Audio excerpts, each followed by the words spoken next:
How's everybody doing? This is Kelly. Welcome to Solution Seekers. It's 12:20 a.m. Happy Wednesday. Almost the weekend. I wanted to rather, I was talking to a friend of mine earlier today, and we were talking about just the trials and tribulations of when you get blessed, and rather it be a job, another situation, or whatever, that when much is given, much is expected. To the point that when you get thrusted in a new environment, it's like, for example, you get promoted at work, the job that you've always wanted. But yet, once you get into that job, you like the pay, you like the benefits and the perks of the job, right? But what happens when things don't meet up to your expectations? Do you start getting overwhelmed, baffled at the new prospect of something that you've always wanted, right? So our conversation was basically based upon this: is that when much is given, much is expected.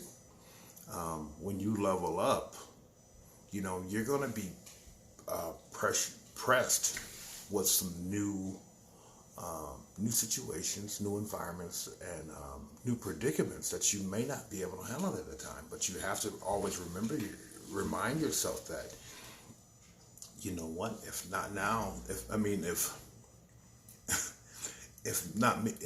then who?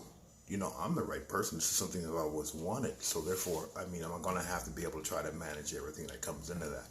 But for me, whenever I'm pressed with that type of situation, I always try to shift my perspective and look at it as what's my why? My why is defined on not with that which I say, but that which I do. Because if there's something that I really want that bad, I'm willing to go to any lengths to be as successful as much as I possibly can at that. And the adversity is my opposition, which is also my opportunity to grow. Growth, self-development, self-growth, self-awareness. Just see how much can you handle.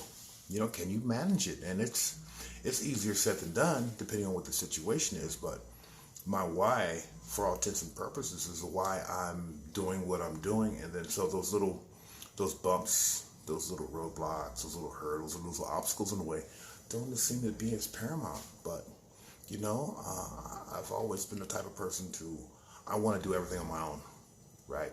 But I can't do that, because one person, the sole individual, can only do so much.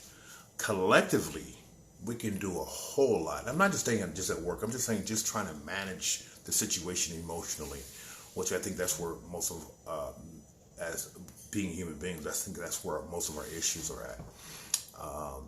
And it just becomes overwhelming, at times. Do you want to give up? Hell yeah.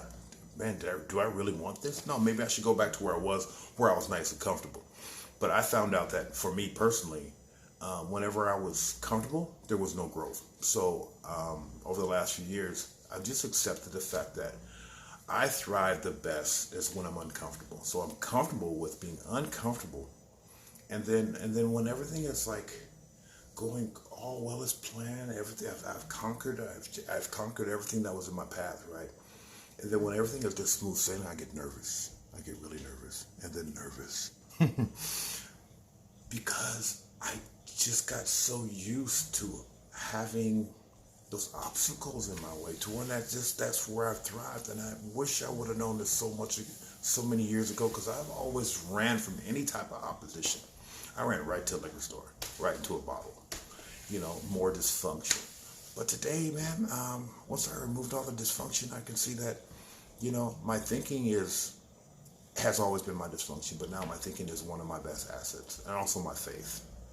Because, like I was expressing to her, I said, man, if there's any time that when you're at work and you start feeling like that, focus on your faith. If you don't have faith, well, I'm sure there's somebody that has faith in you, so call them, so they can just try to encourage you.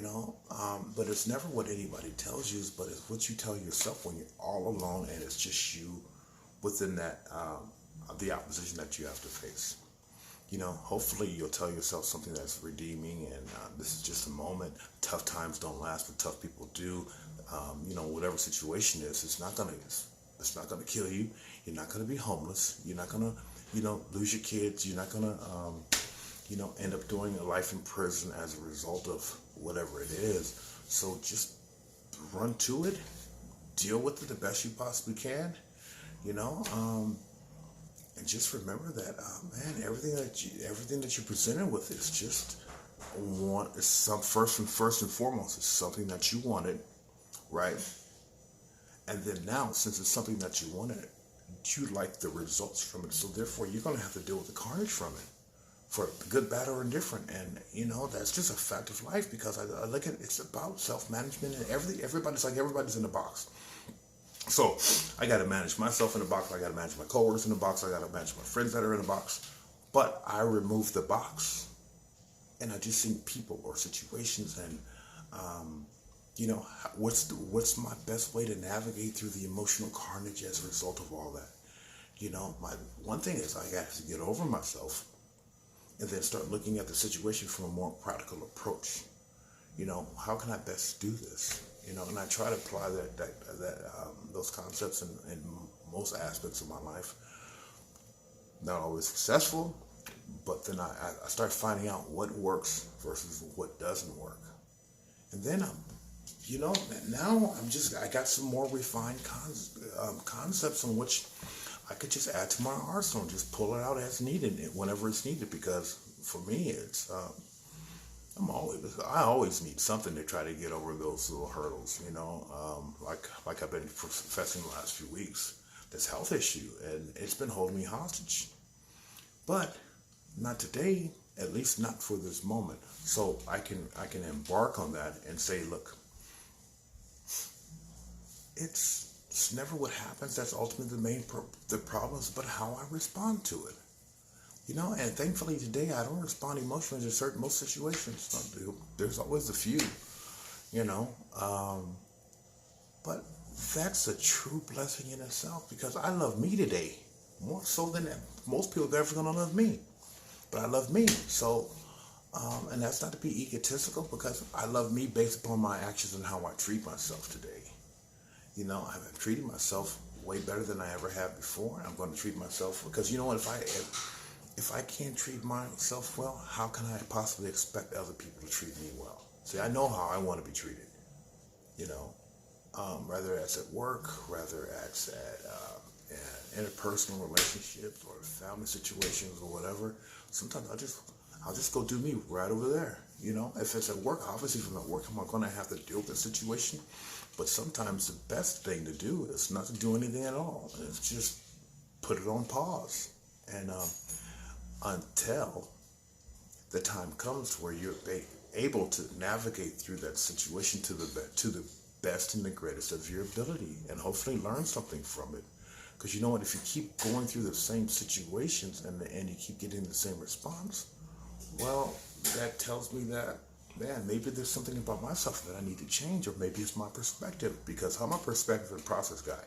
I look at things, my perspective and the way I go through processes are similar, and they're intact, but they're all based upon, it's never about me.